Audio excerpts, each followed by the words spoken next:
What's up, gangsters? So, Argentina, am I right? I honestly, I do not know all that much about the country. I mean, sure, I know that it is here on a world map. Our queen, you know, I'm from the Netherlands, right? Our queen, she's actually Argentinian.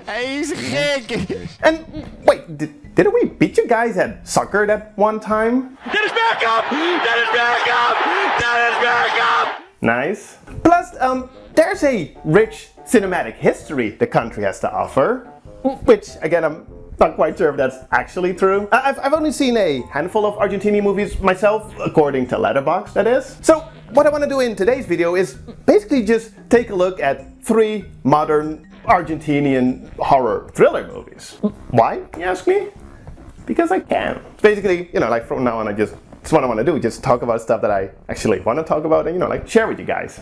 So, yeah, let's start with Aterrados, internationally known as Terrified. Whoa. Written and directed by Damian Rugna, is that right? This one is definitely the most well-known out of the 3 that I want to talk about, as well as just the most straight up, you know, like spooky horror fest. So yeah, sounds good. Let's take a look at that. I mean, how can you really go wrong when within 7 minutes of the movie, we have this guy walking into his wife in the bathroom doing, well, this. Jeez, like, amazing opening scene that really made me go like, okay, let's fucking do this. As it turns out, this is only 1 out of 3 supernatural occurrences that all take place within this one street, and I absolutely love the first act where all of these are introduced. Next door to the woman ramming her head into the bathroom wall, we have this guy dealing with a creepy figure living under his bed. It might not be the most original premise, like you've most likely seen this elsewhere, right? But I don't know, it kind of works. And then finally, across the street, a mourning mother gets a visit from her son, who she buried a few days prior. Creepy fucking shit. And then the remainder of the movie revolves around a bunch of paranormal investigators trying to figure out what the hell is going on, and then some more scary shit happens. So, obviously, there's a lot to be enjoyed here. Like I said, it's probably the most straight up, you know, like traditionally scary horror movie out of this bunch. Which does also mean that it comes with its fair share of predictable, maybe, horror tropes. Mostly loud music and jump scares. Granted, the jump scares, they didn't even really bother me. They are those kind of jump scares. I don't know, I feel like they're somewhat justified, plus they're relatively few and far between. It's just, for me personally, the movie really didn't need to be so bombastically loud at times. Jeez, like, I mean, your story is creepy enough by itself. I really don't think you need to tell your audience that it is by adding these intense sound cues. But it's all good. But really, like, seeing this movie for a second time, now better knowing what to expect, it honestly didn't bother me as much. Same goes for its seeming lack of focus.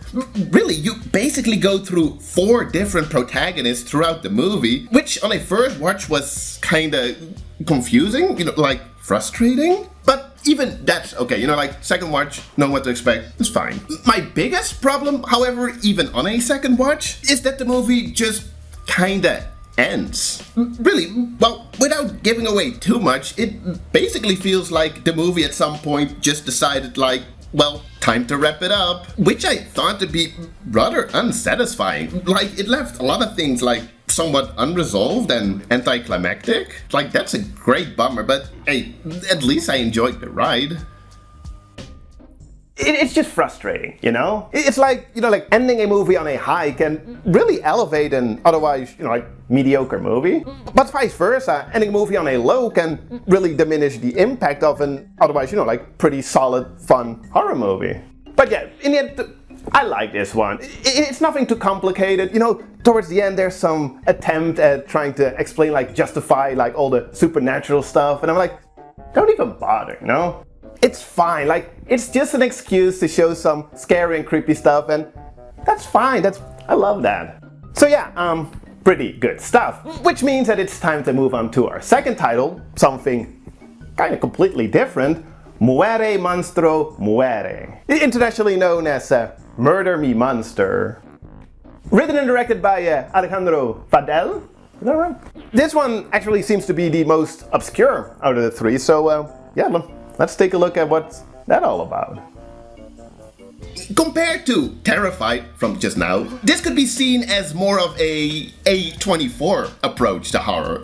And I kind of hate that I have to resort to calling it that, but I don't know, I feel like that way people at least sort of know what I mean, you know, like what to expect. It's much more atmosphere driven and seemingly filled with allegories and symbolism, most of which, as per usual, kinda completely went over my head, but yeah, let's take a look.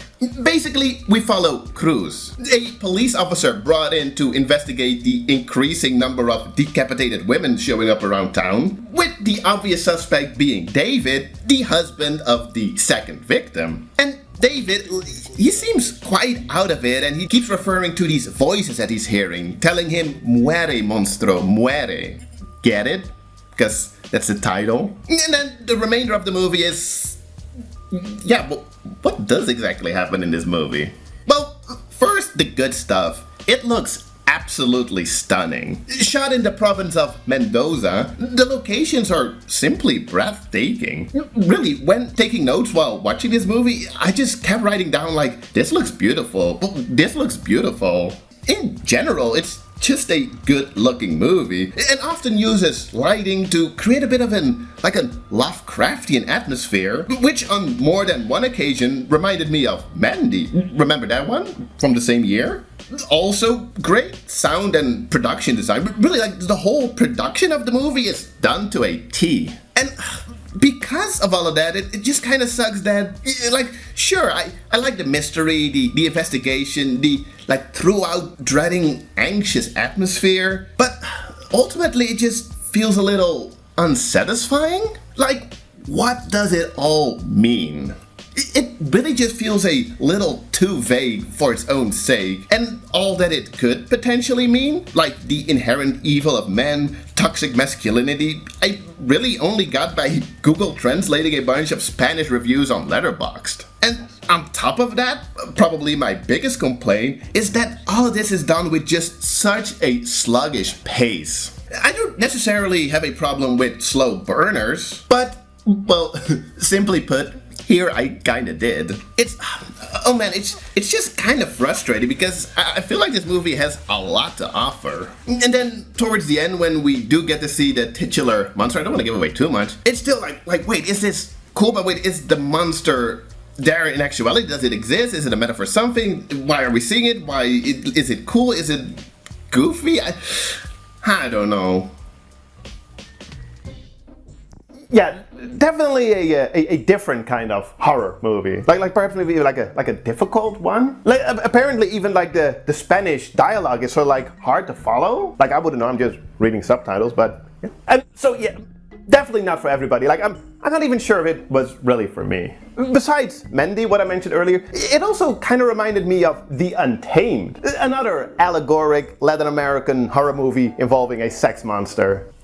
You guys okay over there? But yeah, hard to recommend. Really, like the slow pacing and the seemingly purposely vague meaning behind it all, it can really take a toll on a viewer if that's not your thing. So if you do decide to check it out, yeah, be prepared. Which brings us to the third and final movie in today's video, the most recent one, El Prófugo, internationally known as The Intruder, directed by Natalia Mehta. Let's just take a look.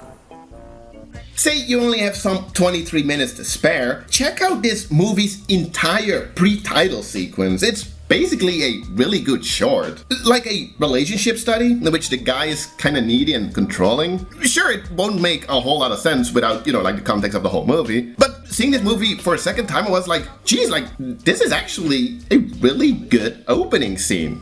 Although, while we're at it, yeah, just finish the whole movie, in which we follow Inez, a voice dubbing artist and choir singer.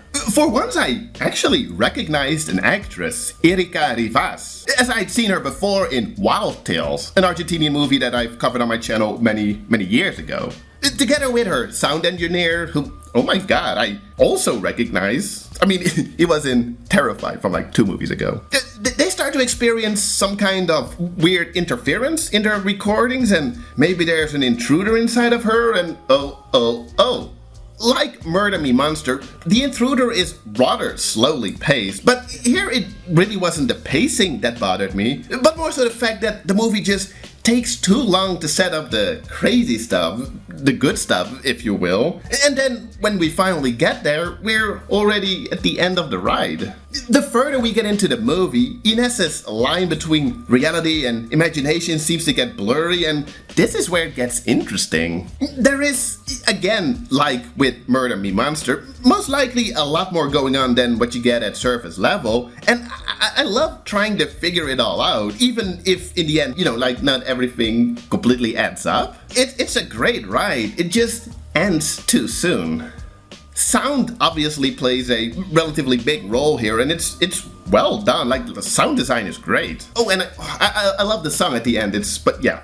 Also, really love the scenes in the dubbing studio. They're so aesthetically pleasing. Erika Rivas as Inez, she's great. And the timid organ tuner who becomes a bit of her love interest, he gave a charming performance as well, including some sick-ass dance moves. So, while there's definitely a lot to be enjoyed here, and overall I would definitely say that I like the movie, I just wish there was more, and sooner. And yeah, just for it to overall be a little more eventful, because honestly, I like it, but not all that much really happens in this movie.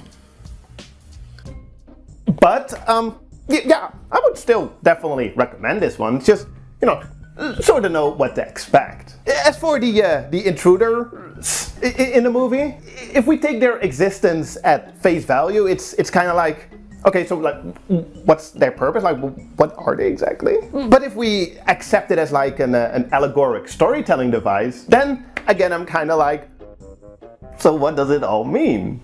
In other words, I'm not very good at watching movies, or at the very least, like interpreting them. But honestly, I feel like you don't necessarily have to in order to enjoy these two, like the last two. So, yeah, all is good. So, before we wrap things up, while on the subject, to all my Argentinian viewers, or well, Spanish-speaking viewers in general, please check out my friend's Instagram account over at instagram.com/f'dup_movies. She recommended me the 3 movies that I covered in this video, and she might have helped a little bit with some of the script. Thank you, Agu. Really, if you enjoy the contents that I've always been posting on my channel, especially the disturbing movie stuff, you'll love what she posts over at her account. It's good stuff, she definitely knows her shit, and yeah, please go ahead and do that. So, the way I approach this new video is basically how I want to do things on my channel from now on. Meaning just shorter videos with really just 3 or 4 movies per video, and all within a certain theme, if you will. Be it specific movies from a country like I did just now, or a specific subgenre or era, or a franchise or a film movement, just stuff that I actually sincerely want to talk about and share with you guys. For the past few months I've basically had zero motivation to work on the channel, and now with me even just slightly changing up the way I'm gonna approach things, I don't know, I'm excited again to make new stuff. So yeah, let me know how you guys feel about that. I sincerely hope you guys enjoyed this first new video. Again, let me know, and yeah, I should see you guys soon again. Cheers.